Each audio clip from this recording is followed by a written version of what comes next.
大家好，我是田园。今天给大家分享一个家常油酥饼的做法。首先我们准备300克的普通面粉，然后先加入3克盐，接着我们用筷子先把它们充分搅拌均匀。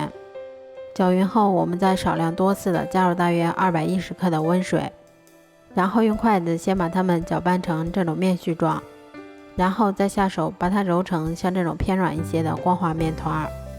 揉好后，我们先用手把它搓成长条，再用刀把它切成大小均匀的小剂子。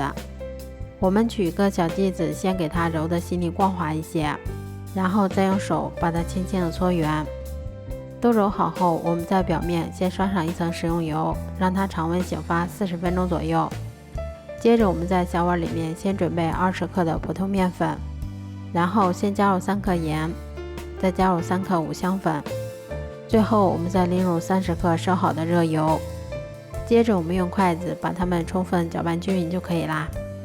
面团醒好后，我们先把它擀成厚度约3毫米的圆形饼皮。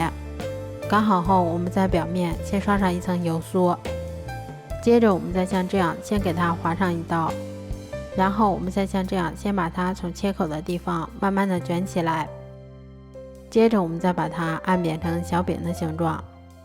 都做好后，我们再把它擀成厚度约3毫米的圆形饼皮。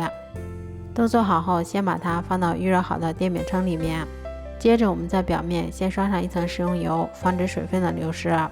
全程用中大火烙，中间给它们勤翻动一下，确保受热均匀。最后一直烙至两面金黄后就可以出锅啦。这样做出的家常油酥饼吃起来非常的柔软美味，而且做法也非常的简单快速。如果喜欢的话就试试吧。喜欢我的视频就关注我吧，谢谢您的支持。